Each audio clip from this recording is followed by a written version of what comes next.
Marhaba mes élèves, on se propose d'étudier les oscillations électriques libres amorties, c'est-à-dire le circuit RLC, condensateur, bobine, résistor.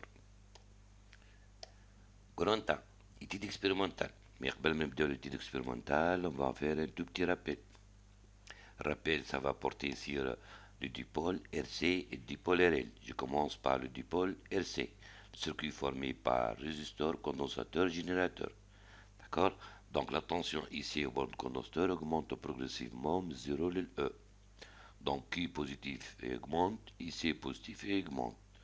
Mais là, vous avez l'intensité du courant est variable et positif.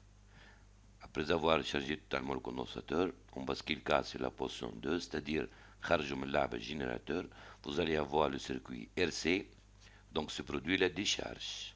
Au cours de la décharge, IC diminue, Q diminue, mais toujours Q positif, IC positif. Et l'intensité du courant va être variable que l'ADA, mais il est bien négatif. D'accord. Voilà. Maintenant, le dipôle RL. On s'intéresse sur le qui formé bobine, résistor et générateur de tension. On ferme l'interrupteur K. Lorsqu'on ferme l'interrupteur K, on constate bien que IR de T augmente progressivement mesure IR max, ما تلحقش للE. IR max تلحق للE. كل شيء ده كان bobine purement inductif, c'est-à-dire la résistance de la bobine est en nulle. D'accord. Voilà. Puis on ouvre l'interrupteur. Lorsqu'on ouvre l'interrupteur, on constate bien que la tension UR de T diminue progressivement pour s'annuler.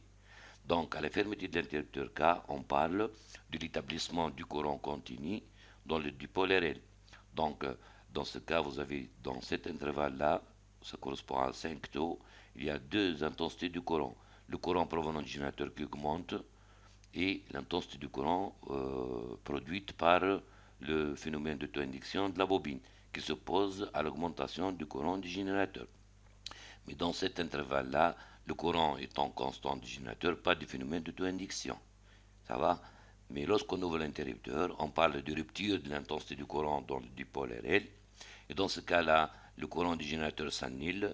Et là, vous avez seulement dans le circuit le courant d'auto-induction qui circule grâce au phénomène d'auto-induction produit par la bobine qui s'oppose à la diminution de l'intensité du courant de, si vous voulez, du générateur. Voilà. Maintenant, on va essayer de mettre en évidence les oscillations électriques libres non amorties, c'est-à-dire on s'intéresse au circuit RLC. Donc, vous allez avoir une combinaison de phénomènes de décharge, auto-induction, ou de charge ou l'auto-induction. Donc, on commence par, si vous voulez, le circuit électrique. Comme vous voyez, le circuit électrique est formé par un générateur de tension de force électromotrice 12 volts, un condensateur de capacité C, un résistor de résistance R0 et une bobine d'inductance L et de résistance péritaire. Voilà, j'ai déjà représenté le sens arbitraire positif qui sort toujours من البورن بوزيتيف يمشي يتبلنجي على الكوندنساتور أول حاجة بعد ما يفوت الكوندنساتور يولي يتقسم. Ce que j'ai représenté c'est le sens arbitraire, c'est pas le courant réel. Avec ce sens-là, on peut représenter, si vous voulez, les tensions aux bornes de différents dipôles. D'ailleurs, j'applique ici la convention générateur. Ça sera représenter la tension par une flèche, même sens que le courant, pardon, que l'arbitraire. Et ici, on représente la tension ici au bornes condensateur par une flèche, sens contraire que l'arbitraire. C'est la convention récepteur. De même pour IR0, sens contraire que l'arbitraire, et I bobine, sens contraire que l'arbitraire. Voilà.